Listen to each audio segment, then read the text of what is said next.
last time we were talking about, you being more business oriented. And I think as long as I can remember, you have been an A type of personality. So 100%. what do you think psychologically creates that in a person? Do you think it's their childhood? Or I do think you everything think... comes from your childhood. To be honest. Well, there's the whole thing, what's it called? Nature versus nurture. Oh, yeah. So, I mean, if you look at like the type of personalities, and the most I can remember is A type of personality, but there is 4, I know that. So that Yeah. kind of looks like a genetic scale. Yeah. Like when you're talking about genetics. Sure. I think it comes back to, well, number one, being firstborn.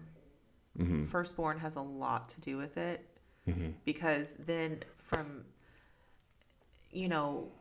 that point on where you become a big sister, a big brother, you automatically assume responsibility for the ones that come behind you. Yeah. And I feel like parents, they depend on the older one to be self-sufficient, to go and, like with my daughter, my oldest, she can clean her room herself. She can get ready herself. She doesn't need me to wake her up. She's got an alarm clock. She's pretty independent. And then when the second one came along, I would ask her, and of course she was younger at this point, but I would ask her, oh, can you go get me a diaper? Or you can go get me this or that. And so she would be like, oh yeah, because she was like the little mommy, you know what I mean? And I feel like every firstborn does that. They take on that sense of responsibility. Well, I think another side note, it's kind of like parents expect that of them too, because once they start having more kids, they're like, okay, let's get you responsible. Yeah, because I can only take so much. Yeah, right. I get And that's true. And I see, as far as me, Paul, I had 2 younger brothers, you and Paul's 2 years younger than me, and then you're 10 years younger than me. So You're like my mom. Yeah, little mommy. And what's interesting is my firstborn, Emma, she was 6 years older. Let me think. Yes, 6 years older than Adeline, and then she's 10 years older than Elijah. And so it's kind of the same scenario because mom had me when she was 26. I had Emma when she was 26. And I had Eli when I was 36. And that's 10 years apart. It's the same dynamic. Wow. Isn't that weird? Yeah. That's super weird. And reverse too. Huh? It's 2 older, like, sister. It's 2 sisters and 1 brother. We were 2 brothers and 1 sister. Yeah. And so, like with Paul, I always grew up and, mom would do all the extra things that she was doing for Paul, So I feel like, and I was like her little helper, and I love that. That was like my thing. And I was able to help take care of Paul and then eventually take care of you. And I love that. So I feel like there is such a sense of responsibility. And then also not wanting to disappoint. There's a lot of pressure on the firstborn, I feel like, to want to do everything right so that they don't upset everything else, So that being said, that happening, during childhood, and that's not a bad thing, I think that's just how a lot of times things play out. But then that crosses over into, habits that you learn through school, like wanting to, be a straight A student or you excelled in school, right? Yeah. And then in college too, I was on the dean's list, and I mean, pretty much every semester, so, and that's how I would eventually, and this past couple of years, it kind of like set in, I'm like, why am I striving so hard in business and, and through college, through anything that I do like 100%, like, and if I could do 110%, I would, just because I want it to be done with excellence. And so then I struggled with perfectionism, and then my worth being wrapped up in perfectionism. That's scary, Yeah, because perfection's a hard thing to do all the time. Yeah, that's exhausting. It's exhausting. And so I think with like my kids, and that's just because I feel like I read a lot. I listen to a lot of books. I love psychology, and just knowing. And when I was going through school, I had a lot of psychology courses in nursing, because I did a science degree. And anyway, a lot of people are the way they are because of things that happen, during childhood, during adolescence, and so on. And you'd carry those experiences through your entire life. And you honestly have to heal from that, and it's not necessarily like something horrible happened to you, traumatic or whatever, but certain circumstances are traumatic over time, and you don't know the difference. Yeah. You don't know the difference. So for instance, like with Paul, a lot of time and a lot of decisions that were made as a family, you had to make those decisions, right? Like as far as homeschooling and all of that. And I think that was the best thing that could have ever happened to us, was that mom and dad decided to homeschool.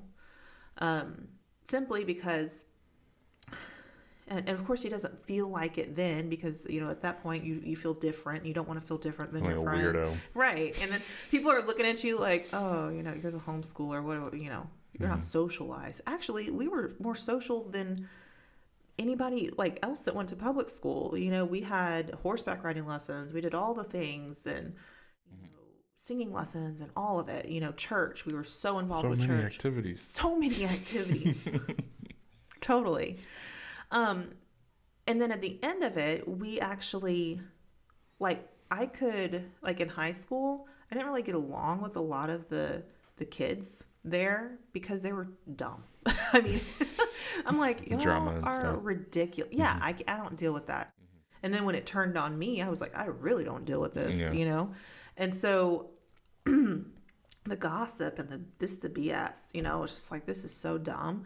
So my friends in high school were my teachers, like, because we could have real conversation, like, and not be like, that they're going to turn on you or all the drama, like, so all of that, like being able to be homeschooled, being around like dad and mom's businesses, being around adults, people would always say that, oh, you're not, you need to socialize with other kids. No, I'm actually capable of having a deep conversation, a respectful conversation with adults, and most people nowadays cannot.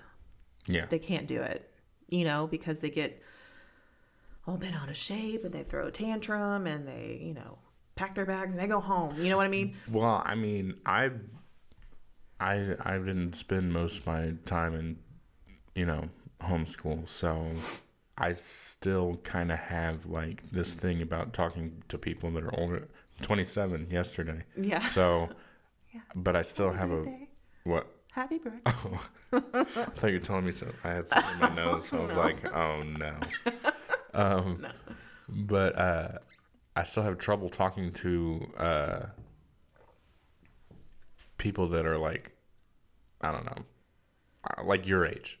I feel like I'm like inexperienced or whatever. I kind of like I'd rather talk to someone my own age. Yeah. And I feel like that's what a lot of people feel. Yeah, well, it's separation. It separates people. Yeah. When in truth you should be learning from those people, because they're ahead of you, at least in years. Not a lot of times in maturity. No. But at least they've been around a little bit longer and can maybe say, hey, do this, don't do that. Watch out for this. Yeah. Yeah. Duck. So, and I feel like having been around that, it's age is just a number. You know what I mean? And people have different levels of experience. You might have a 16-year-old that's been through hell. versus a 28-year-old that has had a posh life and doesn't really have any experience in life. You know what I mean? So I feel like we're put all on this earth at the same time, and that's what, it doesn't matter the age. You can learn something from other people that you interact with, you know. Um, so I think we're all blessed to be on this earth at the same point in time in history that we're in. Then we all have something to give and learn from each other. You know. So, but that took a while for me to step like into that, you know. So coming off of, how did you get out of the cycle of putting your value in perfection? So constantly, I mean, for years, I was in realizing that I was in survival mode. Survival mode, probably since I started the workforce, which was I was 16. Okay, because I wanted to strive, I want to achieve, I want to do this, da, da, da, da, da, da.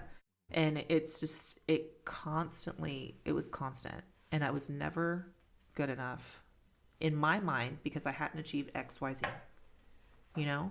So that's what drove me. And I realizing that there are millionaires around me, okay, that have achieved a lot, things that they never thought they could achieve, but it's still not good enough. Yeah, like having all the money and success and still being unhappy. Yeah. Yeah. And still, you know, looking for the next thing. They're never satisfied. They're, you know, going. Or I'm like, look around. You've got, you know, you're a millionaire. You have all these beautiful things, a beautiful home, beautiful family. But you can't even focus on that. You can't even like say, wow, I mean, I'm totally blessed. Yeah. Because you're looking at the next thing, and you're never going to be satisfied, and you're never going to be good enough because you're not doing something currently. That's how billionaires are born. Well, if everyone was happy with being a millionaire. Or they freeze. What do you mean? So they stop there because they don't know what else to do, or they don't want to make the wrong move because they're so their self-worth is so wrapped up in not failing. Yeah, they're afraid to lose what they've got. Right. So I'm all for going for it, but also recognizing, and I still do. I still love it. I still feel like I thrive under pressure, you know, and I feel like that stems from being in survival mode. But my health has declined because I'm in survival mode constantly. You know, the cortisol levels, eventually your adrenals, they give out. And what do you have if you don't have health? Not a lot of time. Right. Exactly. It's very sobering, right?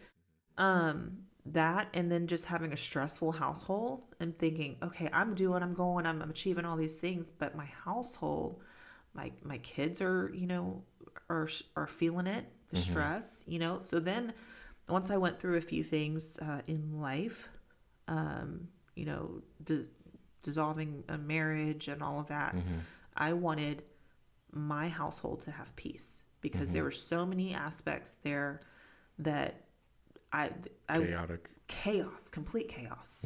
And I was like, I'm not doing this, you know. And then realizing what the role that I played in that, you know, because a lot of things were external, but the internal part of it was, you know, how did I play a role in that? And then also my role as what I allowed in my house or in my space, you know, that affects my children, because I don't want my children to grow up and be in survival mode, you know. And it's kind of a pendulum swing. Like, you know, you might have, I use this example all the time, you know, if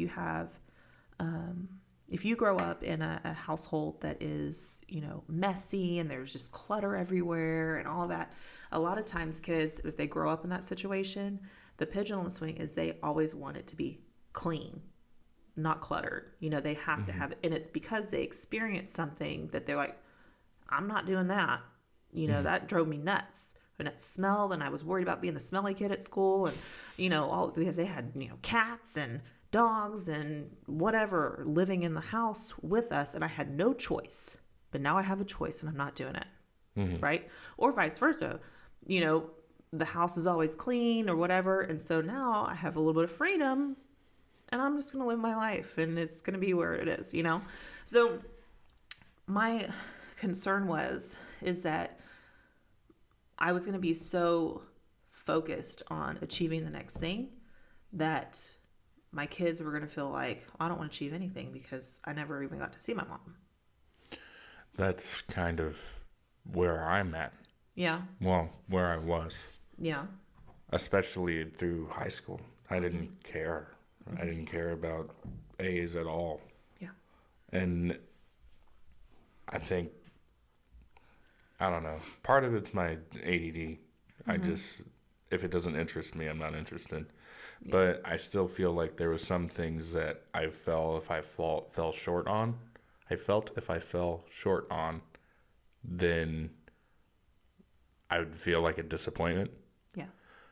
But that didn't happen often because mom was always working. Yeah. And dad was always working.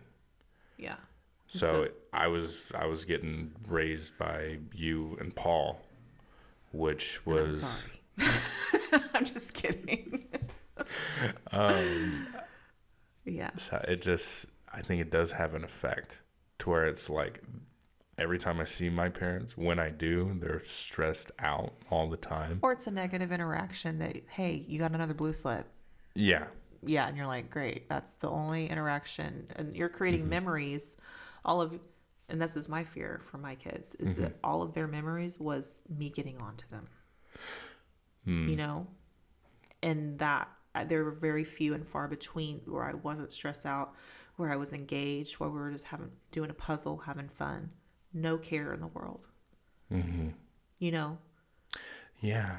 There wasn't a lot of fun growing up. Not interactions with mom and dad. Right. They'd take me places and I'd have fun there. Yeah, but it was isolated. Yeah. But on the day-to-day, it wasn't fun. No. Yeah. And that goes back to them being focused on having to provide. And they're in survival mode. Dad was definitely in survival mode. Yes. Even when we were doing great. Yes. He was in survival mode. Because you can't let up. You have to keep the momentum. Because if you let one thing fall, it's all going to fall. And that was his mindset. And that was my mindset for a very long time. And being a single mom for a very long time, it was ultimately my choice to be a single mom. But it's in my mind, it was far better than the alternative for, our situation. But that's interesting. Now I'm rethinking my childhood. Sorry. Okay, but I have had a lot. So I was in that mode for years and years and years. I mean, from age 16, and then some really unfortunate stuff happened. And so then I'm not only in survival mode, but I'm building walls, and I'm like in protection mode too, right? And so then the only outlet that I could feel like there was, I can achieve, and I could get that, I could make the grade. I can, work, and be rewarded for my work. And that was a positive reinforcement to me, So years of that, and then go until I'm 35, right? And have my husband, and he says, let me take this as far as the financial burden. Let me take this. And I have my business. I'm like blowing and going. Like, I'm like, good. I don't need any help from nobody type of thing, which is not true. I have a lot of help from a lot of people, but getting to where I was allowed to rest. Whoa, and I slept and I slept and I slept and I slept because I was up at 4 And my normal schedule: up at 4, went to bed at 11. Up at 4, went to bed at 11. And that's how I was able to get all the things done. Right? That sounds exhausting. It was, but it was normal to me until I had the opportunity to step back and be like, "Whoa, this isn't normal." This is not normal. Right. And I allowed my body to heal itself as much as it could. And then I started having, then you have pregnancy, and then you have issues and stuff. And but recognizing I need a break. And I take priority over XYZ, and actually doing it. That was the hard thing, allowing myself to break for a minute. So I guess that's what you should strive for, perfection in just your life balance. Yeah, but that's the thing. There's no balance. And taking that aspect, like that mindset of, I have to find a work-life balance. There ain't gonna be no balance. Well, I mean, it's counterbalance. Whatever whatever comes at you, you have to learn to deal with it and balance that part of it based off of what hits you. Well, I'm just saying, like, a way to live that's healthy. That's what you should strive for, perfection, and not because I mean it is going to be a balance as far as a healthy life. So I mean, you can work yourself to death, and you can not work at all and be 400 pounds. Right. So, I mean, physically, 400. Yeah, of course, that's what that means. Physically, 400 pounds. I'm emotionally 400 pounds. Me too. Been there. Just kidding. But instead of finding the perfection in, what you're doing, that next level, being perfect so you can have success. Right. It's more about, okay, how do you want to live this next 80 years? Yeah. Because that's all you got. Yeah. And the fact that it doesn't just end with you. If you have kids, like, your life right now is their childhood. So, and everything stems from the experiences when you were a child. Yeah. Do you think, have you seen any, well, I would call it like scars that you've left on your kids, but have you seen any like residual effects from maybe Emma with how you were living? I think before Adeline came along, I mean, we were like this. Me and Emma. She's my little tag along. She went with me everywhere. Your sidekick. Yeah. And I feel like once we started having more kids, she misses that.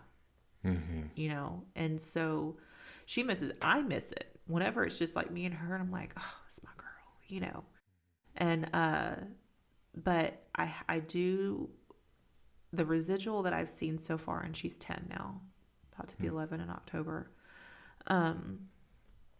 She is, from the very beginning, she had separation anxiety.